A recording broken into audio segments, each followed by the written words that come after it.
tuned in to Radio Gold.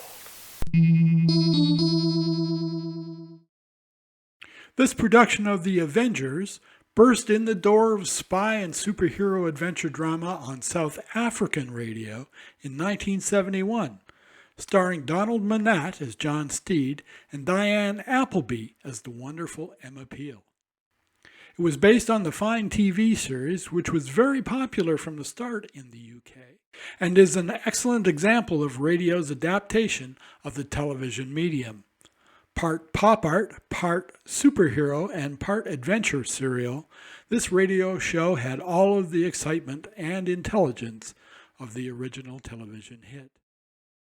National TV wasn't available in South Africa until 1976, so radio was the only way the Avengers was popularized there, rising to almost cult status. It was produced as usually 6 serial episodes per week, and the cliffhanging segments keep the action moving and always leading up to a thrill to be continued. So ladies and gentlemen, without further ado, Radio Gold is proud to present The Avengers. Now, from the makers of Cold Water Omo... The wind was cold and bitter. It tore through the railway siding that dreary September day. The thick cluster of railway lines stretched out into the distance, looking as though they could go on forever. There were dozens of trucks loaded with coal, petrol, and livestock. But few people were about. In the signal huts, the men brewed strong tea and smacked their arms across their chests to generate some warmth. Then, running down the track towards the station was a man. Middle-aged and out of condition, he was panting desperately. He staggered and almost fell. And then, with a superhuman effort, he reached up and wedged himself between 2 goods trucks. He crouched back and listened. He's here somewhere, Freddie. That's right. We've got to get him. Shoot on sight and shoot to kill.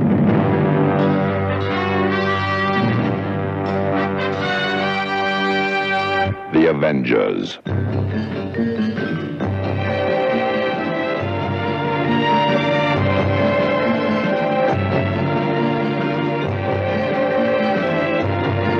John Steed and Emma Peel, The Avengers.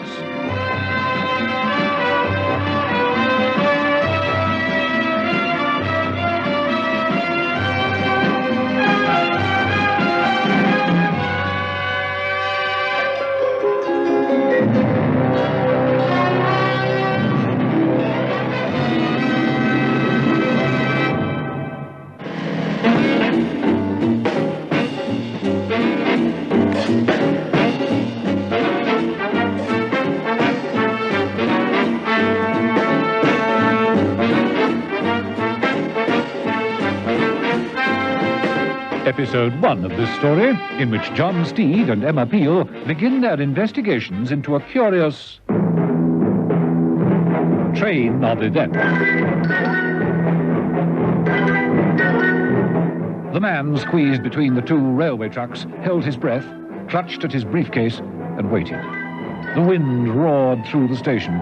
He heard snatches of conversation wafted to and fro. You take that side, I'll take this. Look under the trains. Could be hiding anywhere. The man guessed from the voices that it would only be a matter of time before he was discovered. He slipped from his hiding place, dashed across the track, and made for an empty wagon.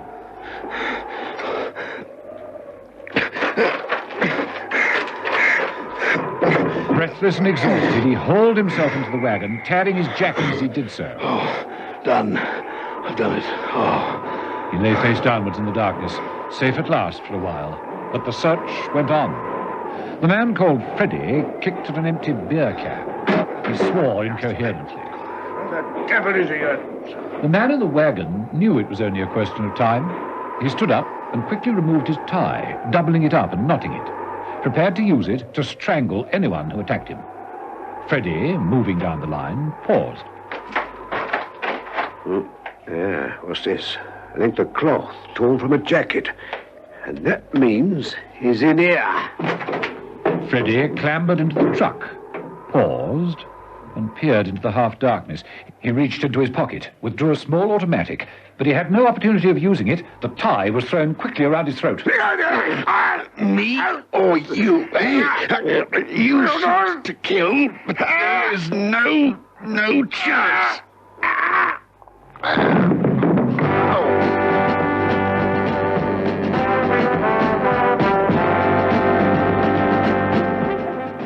In Mrs. Peel's apartment, John Steed had assembled a toy train on the carpet and was demonstrating the art of shunting two trains whilst allowing an express to roar round on its track.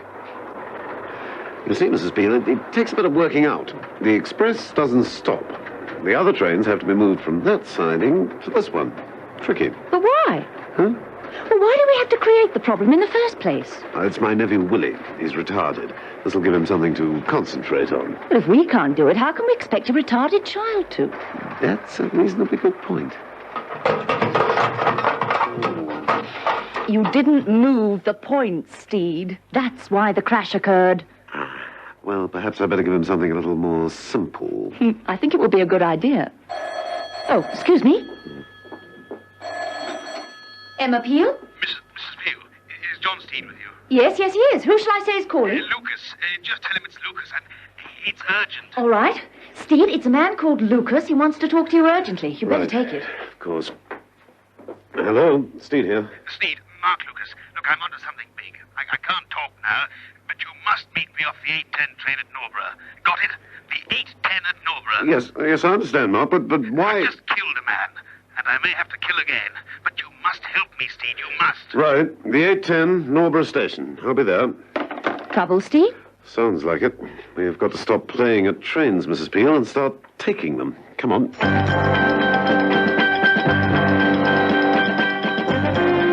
And so, some hours later, Mrs. Peel and John Steed found themselves on Norborough Station. It was still cold. This had better be important. Dragging a girl away from a fireside. I agree.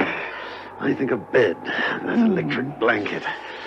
I have no more idea of what it's all about than you have. I know that Mark Lucas isn't a man to over-dramatize. If he wants help, he wants help. And who exactly is Mark Lucas? One of our senior agents. He said he was onto something big and that he'll be arriving on the 8:10. You know, I don't really approve of them. Eh? Electric blankets. They make one so self-sufficient. Tell me more about Lucas. Well, he's a brilliant linguist, been all over the place, all around the world, bounced about the empire. When there was one. When there was one. Each time the Union Jack came down, he was the last person in the gunboat. Eventually, of course... There were no more gunboats. Exactly.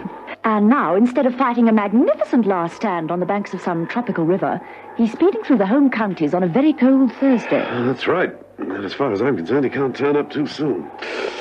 Let's walk up and down the platform, Mrs. Peel. This may lead to monkey business. I'm no brass monkey. Come on, step it out.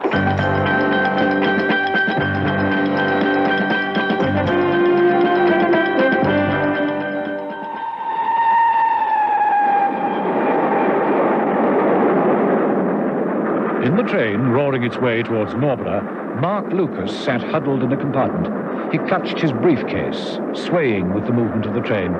He was edgy, tense. Norborough! Next stop, Norborough! Norborough! The ticket collector moved along the corridor, calling the next stop. Next stop, Norborough! Mark Lucas rose unsteadily to his feet, emerged from the compartment, and moved along the corridor, following the ticket collector. It was then that he saw the man Bart approaching. This was the other man who had tried to kill him. Lucas didn't stop to think twice. He stepped sideways into the nearest compartment. It had on the door a sign which read, "Just Married." What the devil? Really, do you mind? We have got a reserve notice on the door. I'm terribly sorry. I do beg your pardon. So sorry. Forgive me. Sorry. Lucas realized that there was no time to lose. He left the newlyweds compartment and shot into the guard's van. It was empty. He hurriedly placed his briefcase amongst some luggage. The train screeched to a stop at the station. Norborough! Norborough! Lucas got out of the train.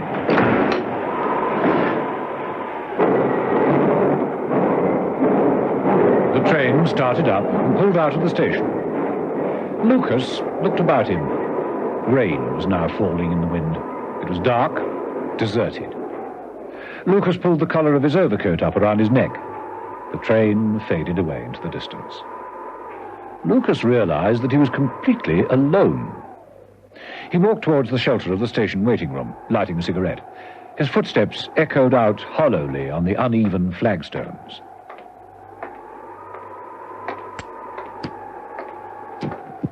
The lighter blew out. All was now still apart from the wind. Lucas walked the platform. The waiting room appeared derelict. Nothing happened. And then the sound of whistling, faint but recognizable. What the devil? Hello? Hello? Who's there?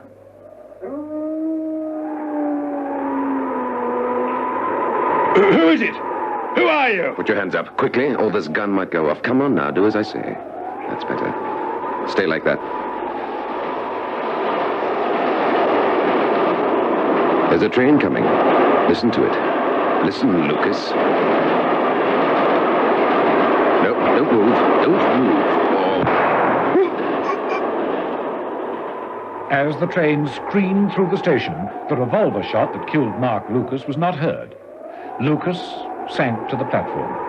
The man moved over to the sign that read Norborough. He reached up and removed it. Underneath was an old, battered sign. It read, Chase Halt. It creaked in the wind. The rain streamed down. Lucas lay face downwards. The puddle beneath him turned to scarlet. Eventually, even the wind died.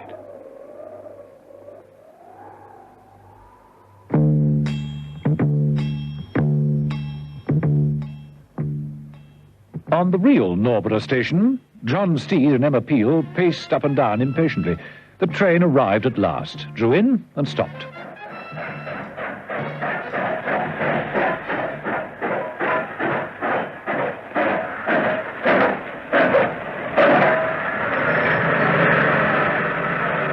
Well, this is it, the 810. I don't see Lucas. You think he might have missed it? No, he was too definite. There's no one getting off at all. I think we'd better get on the train, Mrs. Beale. He may have fallen asleep. Come on. Steed and Mrs. Peel walked the whole length of the corridor, peering into each compartment. Can't see him. It's very strange. You say he's about 50, balding, 6 feet and rather heavy? That's right. No one like him. Very strange. Want to play a hunch, Mrs. Peel? I'm trying to give them up, actually. What have you in mind? The guard's van. The only place I haven't looked. What do you say? I'm very intrigued by that sign that reads Just Married. I didn't think people went in for that kind of publicity these days. Very odd. Mrs. Peel would have thought it even more odd had she heard what the bride was saying. Now, look, you get away and keep your hands to yourself, Bart. I was engaged for the job, but there are limits. Don't go getting over-enthusiastic. My husband is a very jealous man.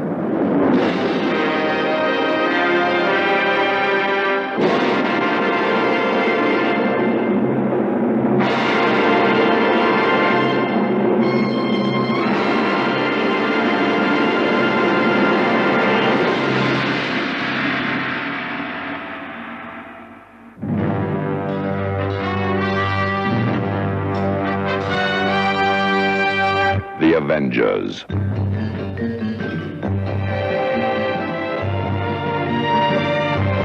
Listen every evening, Monday to Friday, to John Steed and Emma Peel, The Avengers, brought to you by the makers of Cold Water Omo.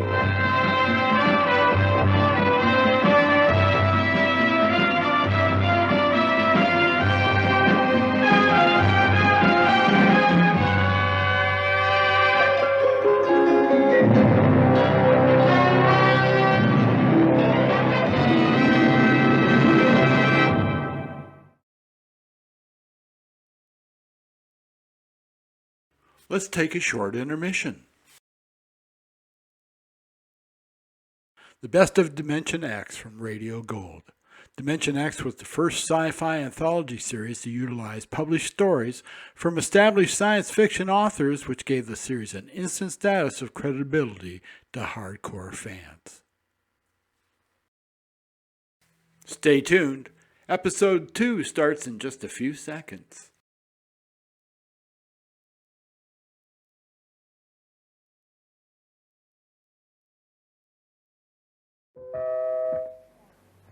Now, from the makers of Cold Water Omo. There's not a sign of Lucas on the train so far. You say he's 50, balding, 6 feet tall and rather heavy? That's right. No one like him on board. The only place I haven't tried is the guard's van. Let's meet up in the restaurant car for coffee. Right. Keep your eyes open, Mrs. Peel. Oh, I intend to. You know, I just can't believe that sign, just married, is for real. I didn't think young couples went in for that sort of publicity these days. Well, you can't very well interrupt them. The blinds are down. But if Lucas wanted complete privacy, what better way could he have of achieving it? All right. Over to you, Mrs. Peel. On your own head, be it.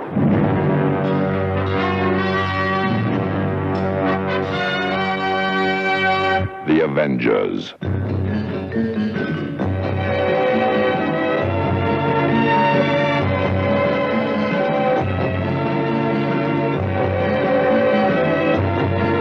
John Steed and Emma Peel, The Avengers.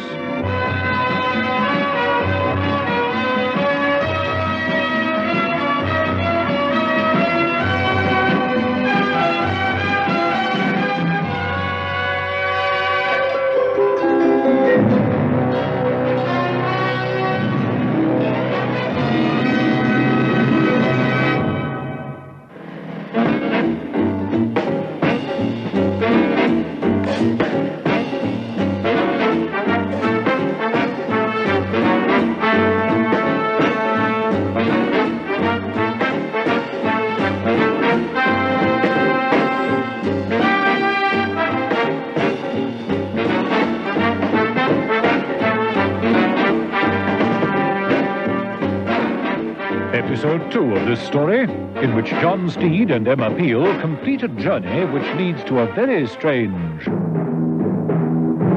train of events. John Steed had taken an urgent phone call from Mark Lucas, one of Britain's top secret agents. Lucas had told him that he was onto something big, but couldn't divulge more information over a telephone. He'd requested that they meet his train at Norborough at 8:10. Steed and Mrs. Peel kept the appointment, but Lucas didn't get off the train, and so Steed and Mrs. Peel got onto it. They had searched all along the corridors, but had had no luck. Steed was quite worried, as Mark Lucas wasn't the sort of man to ask for help unless he was in a very tight spot. Mrs. Peel, still intrigued by the "Just Married" sign on a compartment door, knocked smartly and entered. Hey, beg your pardon? Oh, I'm so sorry. Wrong compartment. It has got a notice up, you know. Has it? I didn't see. Yes, just married. We'd like to be alone if you don't mind. Oh, yes, of course. I'm so sorry. Oh, congratulations, by the way. Bye-bye. I wonder if that notice wasn't a mistake. Seems to attract people, not put them off. Do you know who that woman is? Never seen her before in my life. She must have gone up Norborough.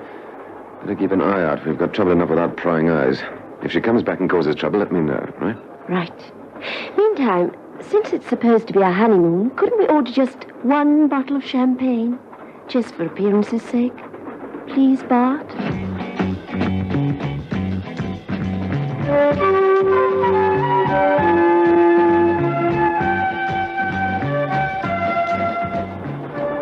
In the restaurant car, Mrs. Peel chose a seat and looked around her. Can I help you, madam? Oh, thank you, but I'm waiting for someone. I can't understand it. This man said he'd be here 10 minutes ago. Perhaps you've seen him. He's about 50, 6 feet, rather heavily built, going bald. No, madam, no. What's the trouble? I've seen no one I can. Can I help? Oh, lady's lost her friend. Lost? Off the train? Well, your friend can't have gone far, can he? Well, he isn't actually a friend, exactly. No? No, he seemed agitated, so I spoke to him, and, well, he said he was in trouble. I see. And what else did he tell you? Just that he was broke. That's why I lent him the money. Oh, is that so?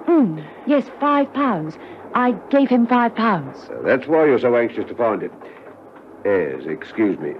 The ticket collector searched in his waistcoat pocket and withdrew a small bottle. He unclasped the lid and popped a lozenge into his mouth. Mrs. Peel suppressed a smile and raised an eyebrow. Tranquilise up. 20 years of the railway plays the very devil with one's stomach. I'm so sorry I can't help you, ma'am. He probably gave you the slip at Norborough. Yes, that's the most likely thing. Slipped off at Norborough. That's what he must have done. The ticket collector disappeared from the restaurant car and headed for the guard's van. In the guard's van, Steed was making a quick search. There were several large packing cases and various crates. All big enough to contain a body. Can't open up all of them. What the devil is this? Steed turned to a large trestle table and lifted a sheet of tarpaulin. An Egyptian mummy case. How extraordinary. Steed managed to get the lid off without much difficulty. How extraordinary. It's empty. Just a paper bag. Sandwiches. Look rather tasty. Steed helped himself to a sandwich, munching away delightedly when the ticket collector said, Well? Bread's amazingly fresh. Liver sausage. It would have been more tasty on rye bread, actually. As it happens, I prefer white bread. Oh, I'm so sorry. I didn't realize it. What are you doing in here, sir, if I may be so bold? Well, I'm looking for someone. In there? Well, he always was a mummy's boy. Well, It was at that moment that Steed noticed Mark Lucas's briefcase down amongst the luggage. Without batting an eyelid, he stooped, picked it up, and sauntered away, saying, Norborough was your only stop, wasn't it? That's right, sir. Well, then he must still be on the train. Thank you. Steed made his way back to the restaurant car. Mrs. Peel wasn't there. She'd found herself an empty compartment. As Steed started to walk past, she rapped on the glass.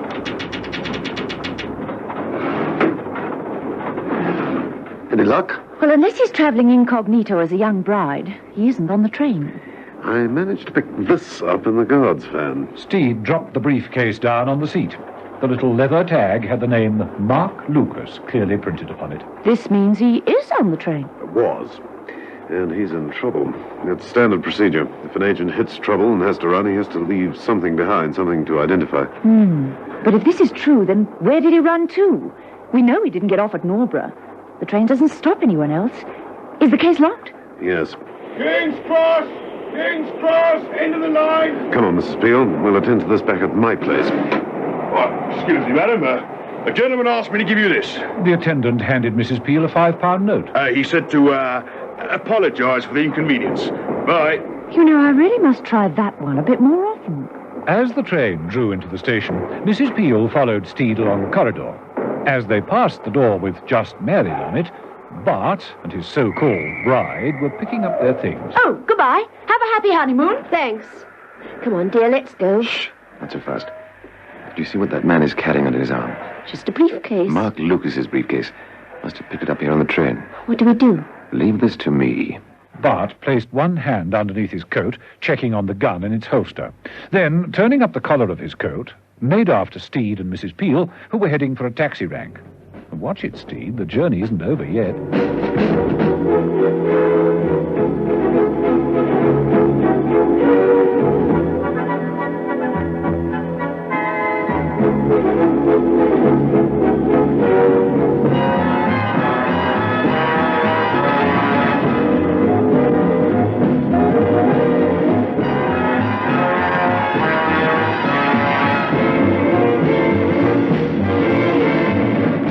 Later, in Steed's apartment, the briefcase presented little trouble to open. Yeah. Small automatic. Wallet. A label marked 4767. Framed photo of a sweet old lady. His mother? Auntie Maud. Do you know her? Maud. M-A-U-D. Microfilm and unciphered documents. Army issue pouch. Agents for the use of. Right. What else? 4767. 4th of July, 67. Independence Day? Could be. Lots of papers. Take us some time to decipher these. Steve, there's other photographs here. Look, this one. Edward Salt. He was on the train. Personal secretary to Admiral Cartney. You sure he was on the train? Yes. Who's Admiral Cartney? Big wig at the Admiralty. Might be worth looking into this while I tackle the paperwork. Shall be done. First thing in the morning. Right now, I'm going to put the kettle on for coffee. I shan't be long.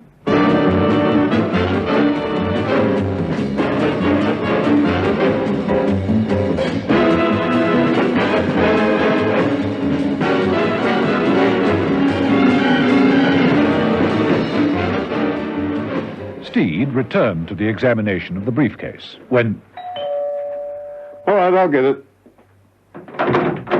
Bart stood in the doorway, a newspaper in one hand, and behind the newspaper, a gun.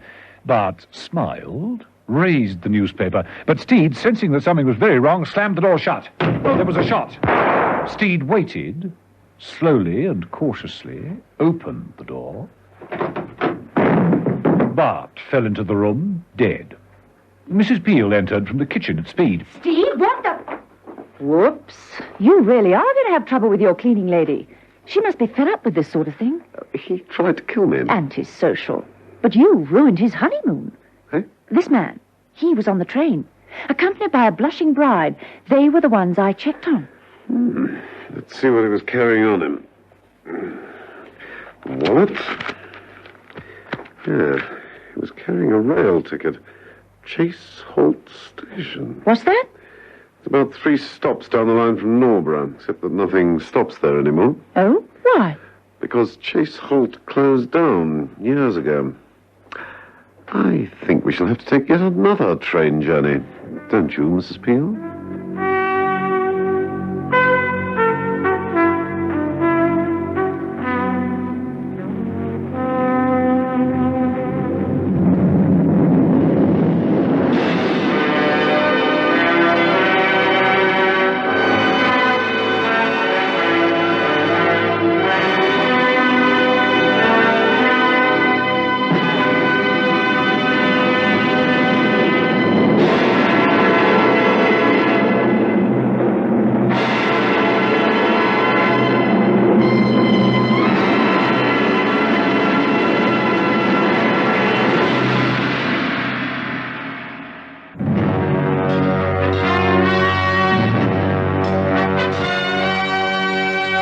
The Avengers.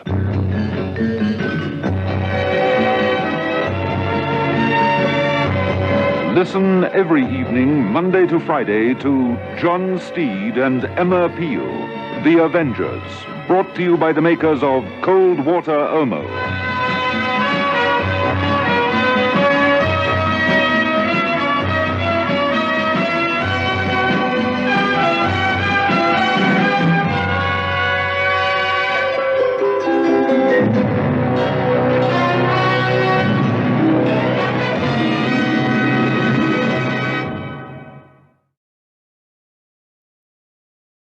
Let's take a short intermission.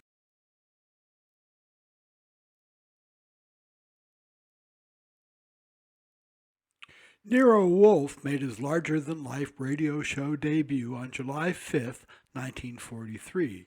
This intelligent detective show, based on the Rex Stout novels, proved to be a natural for classic radio. Throughout the show's run, Santos Ortega, Louis Van Rooten, Francis X. Bushman, and Sidney Greenstreet all filled the voluminous chair of Nero Wolfe. As well, a large assortment of actors played the part of every blonde's hero, Archie Goodwin. The Adventures of Nero Wolfe show remained popular on the airwaves in different versions for 8 years, from 1943 to 1951.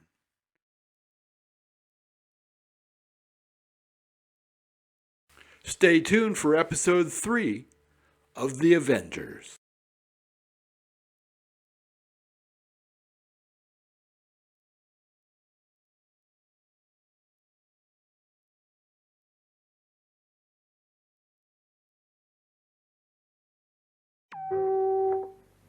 Now, from the makers of Cold Water Omo, Mrs. Peel came flying in from Steed's kitchen upon hearing the shot that killed the man known as Bart. You're going to have trouble with your cleaning woman, Steed. She must be fed up with this sort of thing. Well, it's not my fault he tried to kill me. Antisocial. I must say you ruined his honeymoon. Eh? Well, this man, he was on the train, accompanied by a blushing bride in the just married compartment. I checked. Well, let's see what he's carrying on him. Wallet. And a rail ticket. Chase Holt Station. What's that? It's about 3 stops down the line from Norborough, except that nothing stops there anymore. Oh? Why? Because Chase Holt closed down years ago. I think we shall have to take yet another train journey, don't you, Mrs. Peel?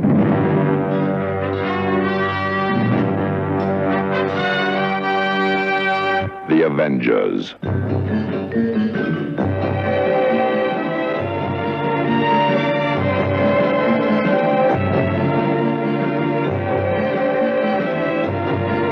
John Steed and Emma Peel, The Avengers.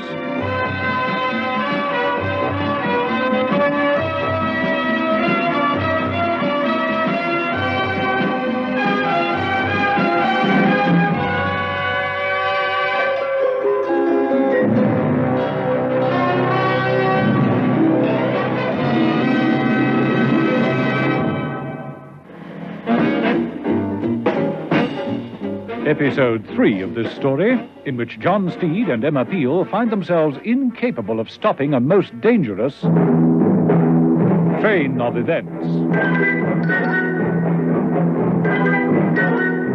John Steed and Emma Peel had got off at Norborough Station to help Mark Lucas, a top-secret agent, who was in trouble. They'd missed him at the station, but picked up his briefcase on the train back to London. The contents of the case were extremely interesting. Most of the papers were in code and would take Steed some time to decipher.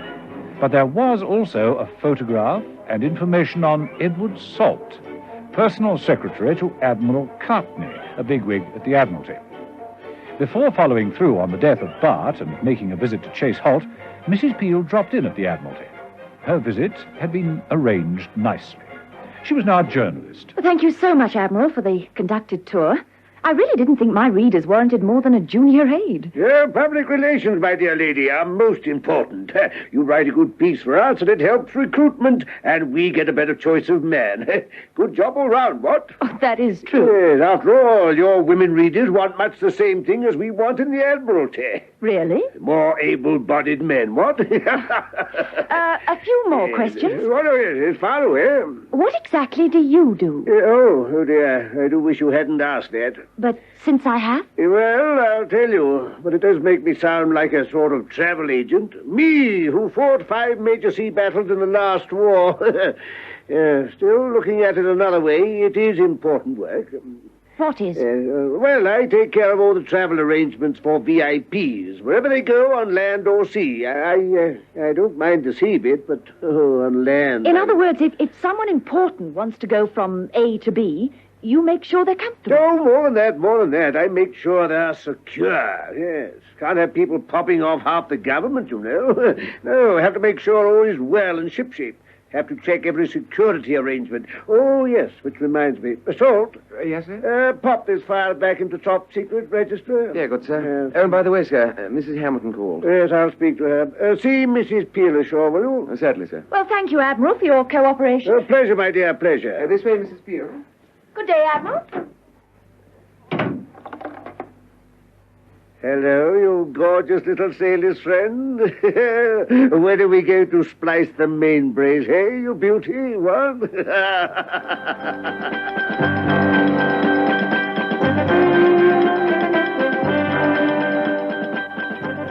It was later that day that Steed and Emma Peel got themselves to Chase Holt. It was another cold and windy day. The station building was deserted and filled with cobwebs. Old weighing machines and slot machines stood amongst the piles of rubbish. The windows were filthy. There was a general air of decay. What's the smell? Old refuse, decaying timetables, sunny seaside posters. Oh, look at this. Broken window pane and something that looks suspiciously like a bullet hole. Glass fell inwards, so if it is a bullet hole... The gun was fired from the platform. Right. How'd you get on with the notes from the briefcase? Did you manage to decode anything important? Well, it was a bit diffuse. It appears that Lucas had stumbled onto a plan to pop off a VIP. It didn't say who or where. A VIP? Now, that would make a link to friend Salt. His boss takes care of all the travel arrangements for VIPs. Cartney, the amorous admiral. Was he amorous? Oh, I can tell by the way he looks. So we don't know who the VIP will be. Lucas hadn't found out when he drafted the papers. Did he say who he suspected was going to do the job? Nothing specific, just some splinter groups, fanatics. He managed to intercept some radio messages. What was that? Sounds as though there's someone or something in the waiting room. Steed walked swiftly across the platform and kicked in the door. Hey, what's the idea? What are you doing? You're trespassing. You know that? This is my station. Your station? Well, I bought it. Well, I'm negotiating to buy it. Humble beginnings, you know. I have high hopes. One day, maybe, a mainline station. King's Cross or Waterloo? Oh, a terminus, yes. That's what I've got set my heart on. You mean you live here? Oh, that's right. Well, isn't it noisy? Well, does a Venetian complain of the sound of water? Oh, I didn't realise it was quite the same thing. My name is Crew. I live in the signal box down the line. Do trains ever stop here? Oh, not for the past 9 years. Are you always here? Always. Were you here last night? Well, of course. You sure? Yes, 100%. Whoa. Why do you ask? Answer my question first. Well, last night. Yes, I had a phone call from a dealer with an 1892 water cistern, Jubilee commemorative issue, mint condition. Now, at the price quoted, it was a giveaway. Absolute giveaway. Did you get it? No. When I got there, it was a practical joke. It was a final insult. I missed the last train and had to take a bus. A bus, I ask you. Oh, the express, dead on time. Driver's name's Watkins. Welshman, very nice fella. Yeah, I got a good feel for trains and Welshmen. Well, it's a pity about old Chase Holt, but then I'll look after it best I can. Well, I wrote to the Queen, but she didn't answer. I must have got the wrong address. Loco spotters, are you? Loco? Oh, yes. Well, look, why not drop in the signal box for some refreshment? Well, some other time. Oh, well, suit yourself. I must get on now. As the old man turned away, a long parcel wrapped in sacking crashed to the floor. Oh, darn it. Practical jokers. Hey, look what I found in the ladies' waiting room. The old man unwrapped the sacking. Steed and Emma Peel found themselves looking down at a nameplate, Norborough. Station nameplate, Norborough. Is this station identical with Norborough? Oh, yes. Well, in almost every detail. It's the Scott Simon design. He was the architect, you see. Oh, there's about a couple of dozen of them up and down the country. That's very interesting. Thank you. Oh, 4767. Does that mean anything to you? Oh, no, I can't say it does. Well, I must be getting along. Bye for now. You think he's involved? Very involved. Obsessed is a better word. Playing loco. The nameplates. The 2 Norboroughs for the price of 1. Steve, you were saying something about Lucas intercepting some radio messages. Yes, from their HQ, wherever that is, Lucas couldn't get a fix. As soon as he beamed in on their transmissions, they moved away. Packed up the whole HQ. Doesn't make sense. Steed had been wandering about the untidy waiting room. He walked across to a large toolbox, which read, "In case of fog." He opened it. I don't see how an HQ could be moved all that easily. Well, perhaps Lucas will fill in all the gaps when we find him. No, I don't think that's possible, Mrs. Peel. Look. Mrs. Peel moved across and looked into the tool chest. Lucas? Yes. Shot. Except poor old Lucas. Maybe this was their headquarters. The oldest established permanent floating headquarters. From one derelict railway station to another. Could be. What now? Well, first we'll get poor Lucas discreetly moved, and then we'll give friend Salt at the Admiralty some information. Some homemade information. If he is the leak, and it's almost certain he is, then, well, we'll just see where he takes that information. Exactly. We'll put some salt on his tail, in fact. Come on.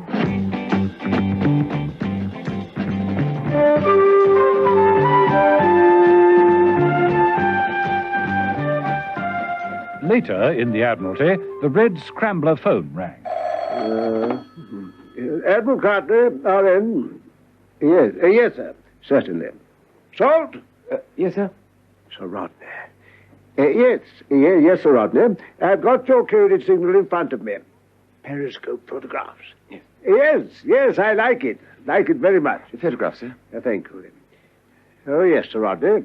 Oh, this is a scrambled call, isn't it? It can't be too careful. Look, The Chief of the General Staff retiring. There's a collection. Oh, tell me, what do you think? 10 shillings or go mad and give him £1? Huh? Okay, yes. I just wanted to clear it with you. Yes, I've got that. Don't worry. Top security. Well, Salt, action at last. Top secret maneuvers. A planned tour of the enemy's offshore installations. Listen and care.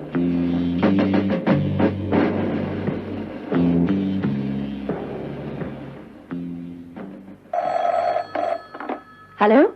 Peel, I think Salt has taken the hook. I tailed him from the Admiralty to the station. He's just about to board the Liverpool train. Now I'm following him. Does it stop at Norbury? That's the one. I'll meet you there. Right. Bye. But also boarding the train for Liverpool were a newly married couple. The girl, slipping her arm through her husband's, suddenly halted. Hey! Wait, see that man? The one in the front with the bowl and the umbrella? That's him. That's the one Bart went after. What? You sure?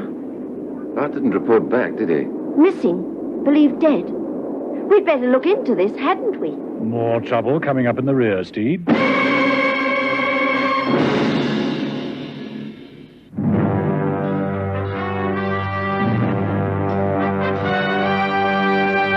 The Avengers.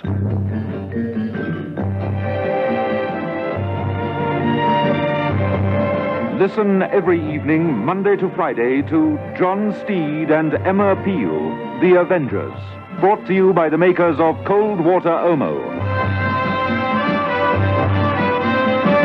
The Avengers, Donald Monat as John Steed and Diane Appleby as Emma Peel, is adapted and directed by Dennis Falbig and produced by David Gooden.